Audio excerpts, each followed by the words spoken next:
చింతపల్లి గ్రామంలో శ్రీ రామలింగేశ్వర స్వామి బ్రహ్మోత్సవాలు ఘనంగా జరుగుతున్నాయి. బ్రహ్మోత్సవాల్లో భాగంగా స్వామివారి ఊరేగింపు రథోత్సవం ఘనంగా నిర్వహించారు. స్వామివారి రథోత్సవం పురస్కరించుకొని భక్తులు భారీగా తరలివచ్చారు.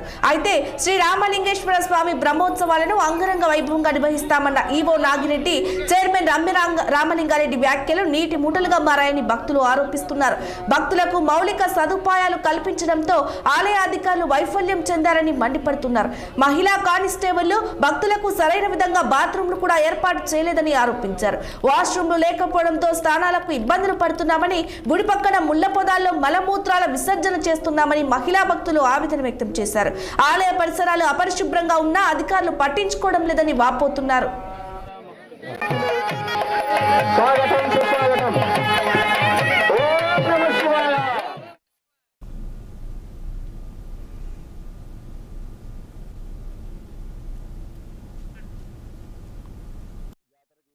భక్తులందరికీ కూడా నా హృదయపూర్వక నమస్కారం తెలియజేస్తూ,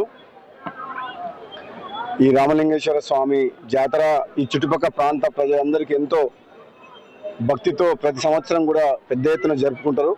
రాబోయే రోజుల్లో కూడా భగవంతుని ఆశీస్సులతోటి ఈ ప్రాంత ప్రజలందరూ కూడా చల్లగా ఉండాలని చెప్పి ఈ ప్రాంత ప్రజాప్రతినిధిగా నన్ను ఎన్నుకున్నందుకు రాబోయే రోజుల్లో కాంగ్రెస్ పార్టీ ప్రభుత్వం ఉన్నది కాబట్టి తప్పకుండా గుడికి సంబంధించిన డెవలప్మెంట్ కానీ, ఈ ప్రాంతానికి సంబంధించిన డెవలప్మెంట్ కానీ, ఈ ప్రజలకు సేవ చేసే భాగ్యం కల్పించినందుకు భగవంతుని ఆశీస్సులతో తప్పకుండా మీ అందరికీ కూడా సేవ చేస్తానని చెప్పి తెలియజేస్తూ, ఈ ప్రాంత అభివృద్ధి కూడా కృషి చేస్తానని చెప్పి తెలియజేస్తూ, మన జాతరకు వచ్చిన భక్తులందరూ కూడా మరొకసారి భగవంతుని ఆశీస్సులు కలిగించాలని భగవంతుని ప్రార్థిస్తున్నాను.